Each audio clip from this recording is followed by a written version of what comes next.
Warm greetings from the High 10. It is Everyday Shenanigans on this Sunday evening, April 26, 2020. I'd like to bring you said information pertaining to the farmer's situation with the food dumping. And if you need verification for the storyline, please log on to Politico. USDA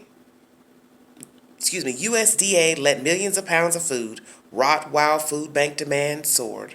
State officials and growers say Trump's Agriculture Department has been woefully slow to respond to farm crises caused by coronavirus. Tens of millions of pounds of American-grown produce is rotting in fields as food banks across the country scramble to meet a massive surge in demand, a two-pronged disaster that has deprived farmers billions of dollars in revenue while millions of newly jobless Americans struggle to feed their families. While other federal agencies quickly adapted their programs to the coronavirus crisis, the Agriculture Department took more than a month to make its first significant move to buy up surplus fruits and vegetables despite repeated entreaties. It's frustrating, said Nikki Fried, Commissioner of Agriculture in Florida. Fried, who is a Democrat, and much of the Florida congressional delegation asked Agriculture Secretary Sonny Perdue nearly a month ago to use his broad authority and funding to get more Florida farmers plugged into federal food purchasing and distribution programs as the food service market collapsed. Unfortunately, USDA didn't move until last week.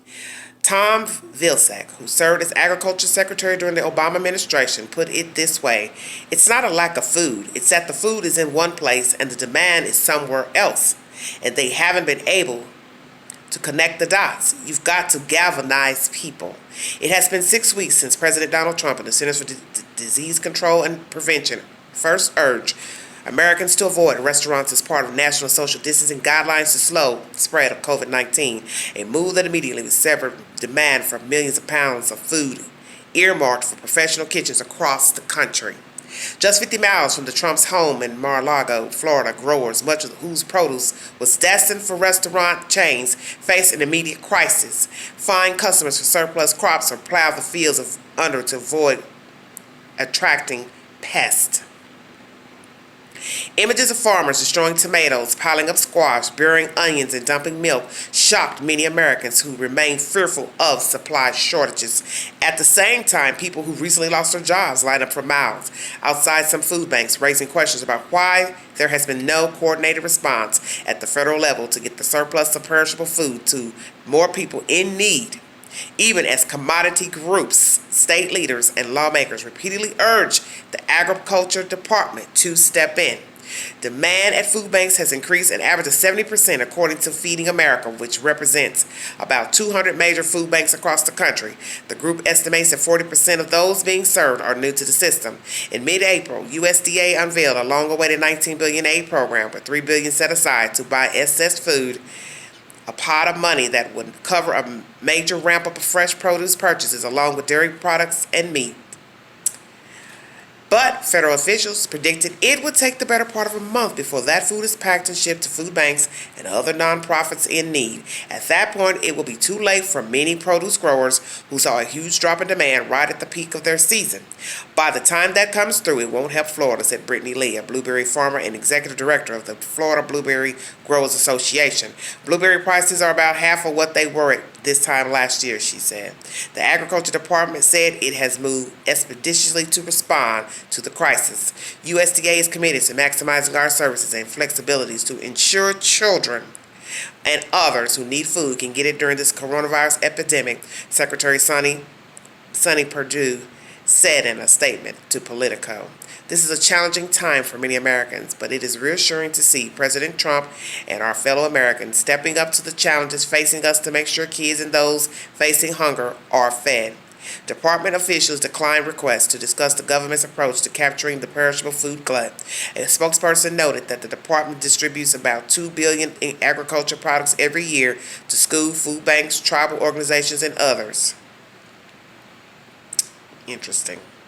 That number doubled to $4 billion last year as USDA bought up more commodities to help compensate farmers harmed by the trade war. Nonetheless, the coronavirus catastrophe has laid bare just how tied up in red tape the USDA's commodity buying system can be. The process typically takes months from start to finish, and the department has historically focused on buying foods that can be stored for long periods, like canned fruit and meats and cheeses, and so is not accustomed to handling an influx of fresh food. In March, about a week after much of the country shut down restaurants, events, and other food service businesses, several produce groups wrote to USDA with an urgent plea to buy perishable commodities because at least 1 billion was sitting stagnant in the supply chain. There is no reason these high-quality, nutritious farm-grown products should be left in facilities to rot when there are so many American families who are suddenly faced with food insecurity, the groups wrote to Purdue. These growers and companies are already donating to food banks and others in need and will continue, but they are also facing their own economic crises. The department did not make any fresh purchases in response to that request, according to USDA records. Purdue has yet to respond to the latter. Shutting down restaurants, cruise ships, hotels, and schools may have been crucial for stopping the spread of the virus, but it quickly became the train wreck for the food system. The food service sector represents about half of the food dollars spent and a quarter of food consumed in the country. Some 40% of the country's fresh produce goes into food service, as consumers increasingly prefer to eat vegetables if someone else is preparing them. The precipitous drop in demand left many growers with no choice but to trash excess food or leave it in the fields because the cost of picking, packing, and storing the crops would only put them further in the hole. Some with more resources in hand took on the cost of harvesting and donating the food themselves. But the gut-wrenching reality is that crops are being abandoned on an unprecedented scale. A handful of states, including Florida and California, set up online clearinghouses to try to match up excess food with need in their area, but the high volumes of surplus produce often can't be absorbed by local food banks alone, making national distribution important for making even a dent in the waste. Paul Allen, co-owner of R.C. Hatton Farms, is currently disking hundreds of acres of cabbage, a process that grinds crops into the soil because there's simply no market for it. It's heartbreaking to watch, but the cabbage he grows is typically used for coleslaw at restaurant chains like KFC. Allen estimates he's left about 8 million pounds of cabbage and 4.5 million pounds of green beans in the fields. We've been devastated, Allen said. His company has already donated hundreds of thousands of pounds of vegetables to food banks. The company also sent containers of produce to the Bahamas and paid for the cost of harvesting to make it all happen. Now, Allen says he must decide how many of his crops are better left unpicked, not knowing when much of his customer base will be able to reopen for business. Do I keep taking on more losses, he said, noting that vegetable growers have already spent several thousands of dollars per acre before harvest. But if I stop growing food for our country, that's a bigger problem yet. Produce industry leaders, including Allen, are also furious that USDA plans to impose payment limits for the rest of its aid to farmers affected by coronavirus. The department said in mid-April that agricultural producers would be limited to $125,000 per commodity, or $250,000 total, to help compensate for their damages, as it hands out $16 billion in direct payments. We beg them not to put a cap on it, Allen said. Farmers who grow fruits and vegetables have extremely high costs per acre and often plant at such a large scale that the payments won't even begin to cover their losses. It typically costs less than $700 per acre to grow commodity soybeans. It costs more than $4,000 per acre to grow cabbage. What is fair is not always equal, he said. While $250,000 is a lot of money for most Americans, it represents about one day's harvest for R.C. Hatton. Nearly a third of lawmakers in the House recently asked Purdue to scrap the limits, citing unprecedented damage. The scale of produce waste is staggering. Farmers in Florida, which provides much of the fresh produce to the eastern half of the United States during the winter and spring, left about 75% of the lettuce crop unharvested, along with significant portions of the state's sweet corn, cabbage, and squash. Up to 250 million pounds of tomatoes could end up left in the fields, according to the Florida Department of Agriculture and Consumer Services. Florida officials estimate produce growers there have taken $500 million hit. In California, the industry is projected to lose more than $1 billion per month. Tony DeMare, who's been in the produce business for almost 40 years, said He's never experienced such a dramatic disruption in demand. It came to a screeching halt, he said. It was especially devastating for growers of Florida tomatoes, 80% of which are sold into food service. Toby Basor, a grower based in western Palm Beach County, Florida, estimates his company this somewhere between 8 and 10 million pounds of lettuce into the ground in recent weeks due to lack of demand. We had a chance of having a really good season before this hit, said Basor. You just can't plan for something like this. The dairy industry, for its part, estimates that its supply is currently 10% greater than domestic demand, in part because of the closure of thousands of K-12 schools, which are usually significant consumers of milk. The upheaval has stained dairy processors' ability to turn milk into more storable products like cheese. The International Dairy Foods Association says about 5% of the country's milk is currently being dumped. Now the problems in Florida are expected to migrate to other major growing areas that are just beginning their harvest seasons, including California, Georgia, and South Carolina. That is the said information. Oh, well, they had a little more. Okay. In this, it's quite winded. But anyway, I'm going to stop there because I'm already at, oh my goodness, 11 minutes. But you can read the said information. But I'll just read the last part and you can read it on your own. If we as a country have more understanding of our food chain and where our food comes from and really what that means to farmers in the distribution system, maybe we'll be able to change things where we're not quite as vulnerable going forward, he said. Okay.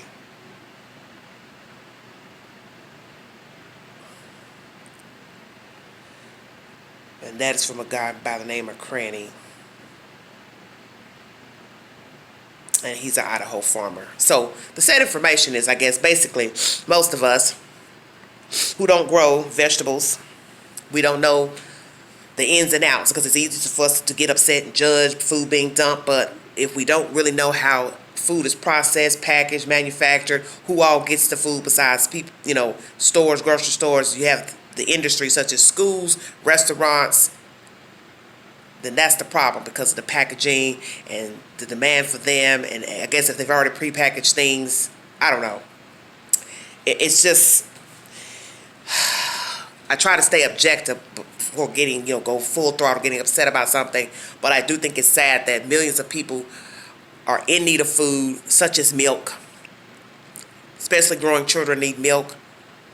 And you have an issue with that as far as the milk being processed and sitting and it not being able to get, I guess, it being sterile or not sterile. I'm trying to learn all this as I go, getting the said information.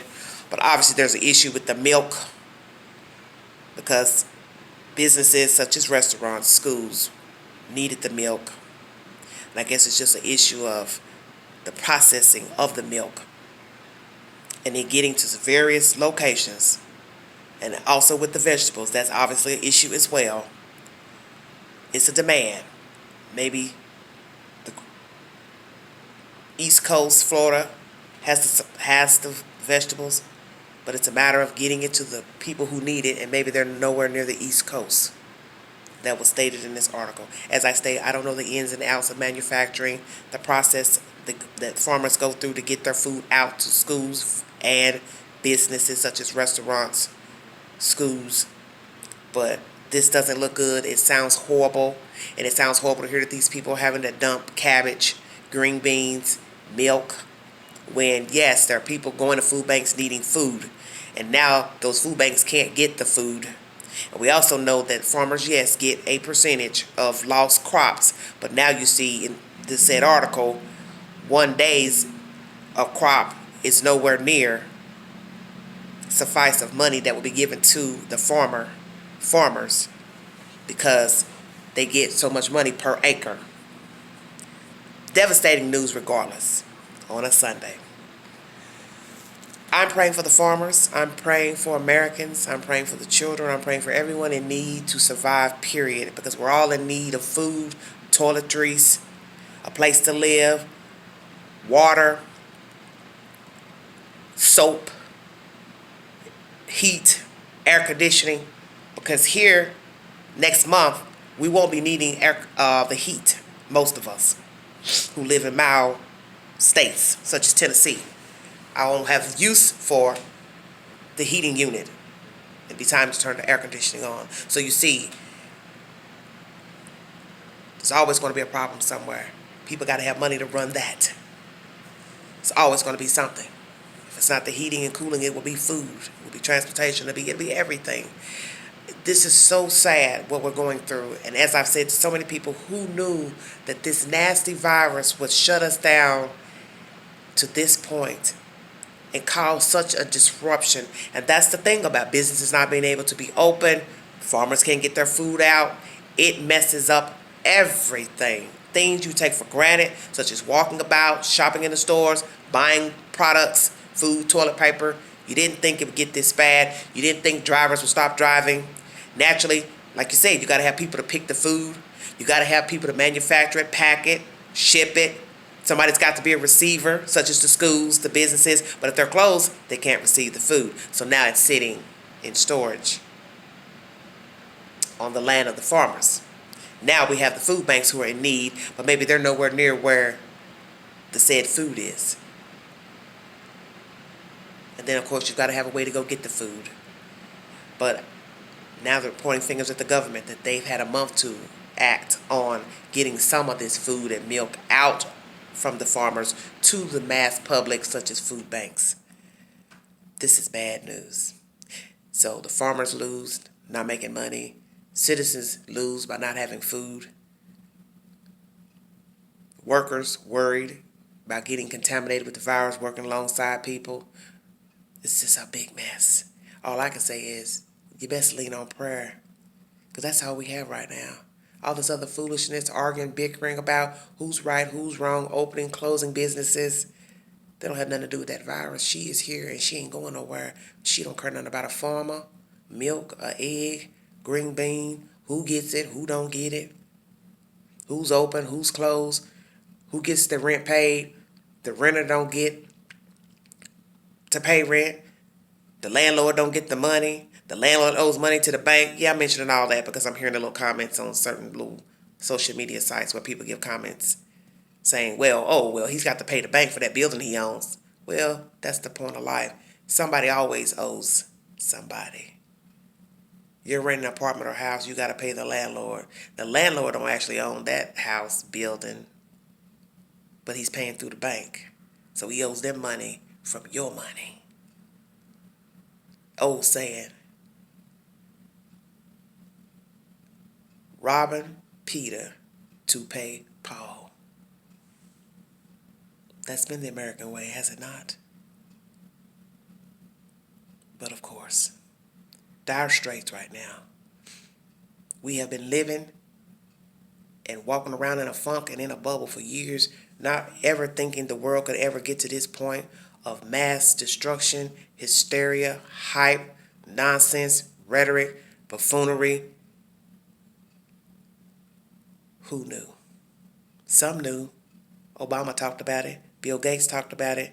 And whatever your opinions are of the virus, how it originated, the handling of it, our government, China, others, it's here. And the milk has been spilled. There's nothing you can do about it. Best to try to live and sustain yourself and keep your ducats in your pocket, because you're surely going to need them. And to keep a sane mind and a sane attitude. And try to keep a cheerful disposition if you can. That's where we are. Praying for our farmers, praying for our citizens, praying for the government that they'll try to get this right, because they have a lot to work with right now. Because you see, this virus has touched every aspect of a human being's life and disposition. Everything has come down to the white meat dealing with this virus. God bless America. Land of the free. But as someone once said, sometimes free ain't really free. Like, subscribe, drop your comments below. Thanks for joining me on another video. God bless you all. Have a safe and prosperous week. Be safe. Wash your hands. Put your mask and gloves in the appropriate receptacles. And be safe, America. I'm praying for all of you. God bless all of you. Bye-bye. And this is Everyday Shenanigans. Thanks again.